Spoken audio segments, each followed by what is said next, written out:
Welcome back to Anubha the story tellers channel. और आज कुछ नया आया है। क्या नया आया है? लेकिन आपको याद है जब हम स्कूल में होते थे तो हमें लेखकों की जीवनियां याद करनी पड़ती थी। आह, सर पकड़ लेते थे अपना। कुछ समझ में नहीं आता था, कुछ याद नहीं होता था, एकदम नीरस और बोरिंग लगता था। लेकिन अब ऐसा नहीं होगा, क्योंकि जिस किताब के बारे में आज मैं बात करने जा रही हूं उसका नाम है साहित्यवीर। ये श्रीमती सुधा कसेरा जी ने लिखी है। तो क्या है ये किताब? इस किताब में कई सारे फेमस, जी हाँ, यानी कि प्रख्यात लेखकों की जीवनियां हैं। और ये वो वाली जीवनियां नहीं है जो कि हम स्कूल में पढ़ते थे, जो कुछ समझ में नहीं आता था।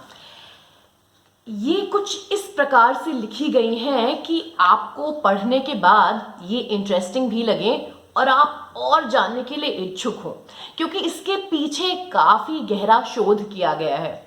और ये इस किताब की लेखक श्रीमती सुधा कसेरा जी की मेहनत का फल है। तो कौन है श्रीमती सुधा कसेरा? मेरा उनसे अपना सा एक नाता है, क्योंकि वो मेरे स्कूल के समय की अध्यापिका थी। जी हाँ, बहुत ही कठिन सब्जेक्ट पढ़ाती थी, संस्कृत। तो फिर किताब कहाँ से आई? तो अपने अध्यापन काल खत्म होने के बाद उनका ध्यान लेखन की ओर गया और उनकी पहली प्रकाशित कहानी डेली हिंदी मिलाप हैदराबाद के एक समाचार पत्र में छपी। तो भाई उनकी खुशी का ठिकाना नहीं रहा और वहां से उनके लेखन काल की यात्रा आरंभ हुई। कुछ समय बाद उनकी अलग अलग मैगजीन्स, अलग अलग बुक्स में उनकी स्टोरीज पब्लिश होने लगी। उनका लिंक आप देख सकते हैं यहाँ पर। कुछ कहानियां हैं उनकी जो बहुत ही दिल को छू लेने वाली हैं, जिन्हें मैंने आप सभी के साथ इसके पहले भी शेयर किया है। इस किताब के बारे में आज बात करते हैं। तो मिसेस कसेरा को हमेशा ये लगता था कि बहुत देर से मैंने लेखन कार्य आरंभ किया है, अब क्या होगा। लेकिन धीरे धीरे उनकी मेहनत और शिद्दत इतनी ज्यादा थी कि लोग उनके साथ जुड़ते चले गए। तो भाई उन्होंने सोचा कभी नहीं से देर भली, यही सोचकर वो संतुष्ट रहती थी। और उन्होंने खुद भी अपने अध्ययन और अध्यापन काल में महसूस किया कि लेखकों की जीवनियां बहुत ही संक्षिप्त और नीरस होती थी। इसी बात को ध्यान में रखते हुए उन्होंने इस किताब के लिए काफी शोध किया और लेखकों के व्यक्तिगत जीवन और उनके संघर्ष के ऊपर भी रोशनी डाली है। हम बोलते हैं ना, हमें चाहिए कि we should get inspired from people's life. So I really think when you read this, आप एक्चुअली लोगों के जीवन, जो हमारे लेखक हैं, कि उनकी जो राइटिंग्स में हमें दिखता है वो किस चीज का फल है। उनके जीवन के संघर्ष के ऊपर भी इन्होंने रोशनी डाली है और कुछ मजेदार से किस्से भी उन्होंने उनके जीवन से जुड़े हुए हमें बताए हैं। चलिए देखते हैं कौन कौन से लेखक हैं इसमें। इसमें मेरे कई फेवरेट्स भी हैं।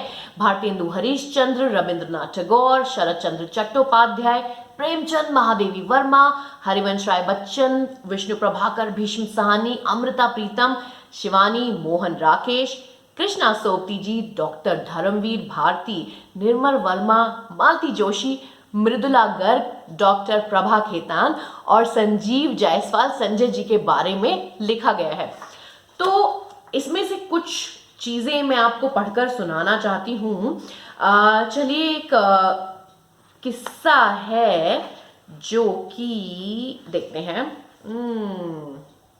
कृष्णा सोबती जी की जीवनी में से मैं आपको पढ़ के बताती हूँ। तो कृष्णा जी का स्त्री विमर्श, उसके बारे में मिसेस कसेरा ने चर्चा की है। वो कहती है, अपनी रचनाओं के माध्यम से कृष्णा सोबती ने नारी के ऊपर होने वाले विभिन्न प्रकार के अत्याचारों को उजागर किया।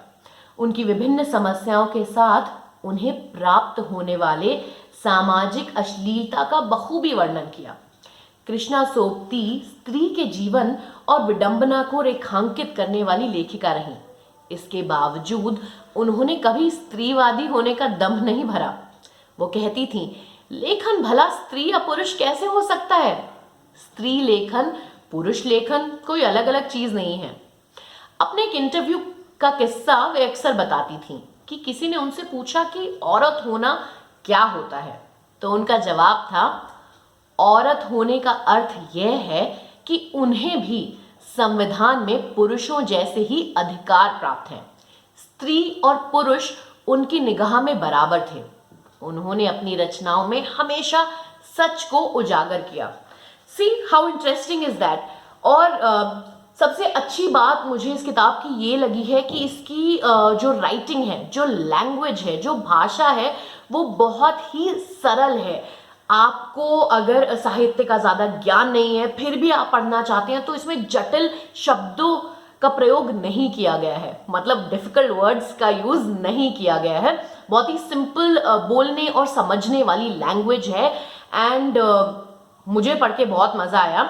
और इसी बात पर एक और किस्सा सुनाते हैं जो कि संजीव जायसवाल संजय जी की जीवनी से है, जो बहुत ही इंटरेस्टिंग है, जिसका वर्णन सुधा जी ने अपने शब्दों में किया है कि यूं तो उनके बचपन में मजेदार कई घटनाएं हुई, लेकिन सबसे मजेदार घटना थी, भाई वो सुनते थे कि न्यूटन के सिर पर सेब गिर गया और उन्होंने गुरुत्वाकर्षण शक्ति की खोज कर डाली। आर्किमिडीज को नहाते नहाते ज्ञान प्राप्त हो गया और वो यूरेका यूरेका करके सड़क पर दौड़ पड़े। तो संजीव जायसवाल संजय जी ने सोचा कि अगर उन्हें विश्व में प्रसिद्ध होना है तो कोई ऐसी अद्भुत और नितांत नवीन खोज करनी होगी। तो उन्होंने काफी दिमाग दौड़ाया और बहुत दिमाग दौड़ाने के बाद उन्हें सूझा कि कढ़ाई में पानी खौलने के बाद, ध्यान से सुनिए क्या सूझा उनके दिमाग में, कढ़ाई में पानी खौलने के बाद उसमें पूड़ी बेल कर डालनी चाहिए। अगर वो फूल गई तो एक नई खोज होगी और लोगों के घी तेल पर खर्च होने वाले करोड़ों अरबों रुपए बच जाएंगे और पूरी दुनिया में उनका नाम भी हो जाएगा। तो उनकी इस योजना के अंतर्गत घर में एक पुराने अक्लमंद नौकर स्वर्गीय श्री मैकूलाल की पूरी सहमति थी। तो उन दोनों ने उनकी माँ को काफी समझाया, लेकिन वे सिर्फ हंस देती थीं और कभी भी पानी में पूड़ी डालने को तैयार नहीं हुई। एक बार संयोग से घर के सभी लोग बाहर गए थे, तो मैकूलाल और उनका राज था, उन्होंने कढ़ाई में पानी खौलाया और घंटों पूड़ी तलते रहे, लेकिन नामुराद पूड़ी न फूली तो न फूली। इस प्रकार छोटी सी पूड़ी की बेवफाई के कारण दुनिया एक और प्रसिद्ध वैज्ञानिक की सेवाएं पाते पाते रह गई। थी ना इंटरेस्टिंग ये घटना? जी हाँ, इसी तरह से सुधा जी ने कई सारे लेखकों के जीवन पर प्रकाश डाला है। उनके जन्म, बचपन, उनका साहित्यिक जीवन, उनका वैवाहिक जीवन और किस तरह से उनका लेखन लिखा जाता था, वो किन बातों के बारे में चर्चा करते थे, किन विषयों पर चर्चा करते थे और जो लिखते थे वो उसके पीछे पीछे क्या कहानियां थीं, इन सब चीज़ों के बारे में श्रीमती कसेरा जी ने भाई बहुत रिसर्च की है और बहुत ही कॉम्पैक्ट सी ये बुक है। सो अगर आप साहित्यिक लवर नहीं हैं, अगर आपको लिटरेचर उतना पसंद नहीं है एंड यूर स्टूडेंट, तब भी आपके लिए किताब बहुत ही इंटरेस्टिंग होगी एंड आई एम श्योर ये किताब आपको हेल्प करेगी। इस किताब का लिंक मैंने आपको नीचे दिया है, अगर आप खरीदना चाहते हैं। इस किताब का नाम है साहित्य वीर। तो साहित्य के जो वीर हैं उनके बारे में वर्णन और चर्चा की गई है और कई सारे लेखकों को एक साथ उन्होंने जोड़ दिया है और हम जैसे लिटरेचर लवर्स के लिए तो ये बहुत ही इंटरेस्टिंग, कॉम्पैक्ट और मजेदार किताब है। तो अगर आपको भी शौक है तो जाइए, लीजिए। आप श्रीमती सुधा कसेरा जी को पर्सनली कांटेक्ट भी कर सकते हैं, उनकी डिटेल्स मैं डिस्क्रिप्शन बॉक्स में आपको दे दूंगी। सो थैंक यू मिसेस कसेरा, ये बेहतरीन बढ़िया सी किताब लिखने के लिए, और मैं आशा करती हूँ कि आपका लेखन और सर्वोन्नति हो और मैं आशा करती हूँ कि आपकी लेखन की यात्रा लंबी और सुखद हो और आप इसी प्रकार से बहुत ही इंटरेस्टिंग और बढ़िया चीज़ें लिखकर हम सबको और ज्ञान की प्राप्ति कराएं। So thank you. I hope आपको मजा आया एक किताब के बारे में सुनने में। और आप क्या देखना चाहते हैं हमारे चैनल पर मुझे कमेंट्स में बताइए। And I will be back soon with something interesting. Till then मजे करिए, खुश रहिए और मम्मी पापा की रिस्पेक्ट करिए, एक दूसरे को प्यार बांटिए एंड स्टे हैप्पी। बाय।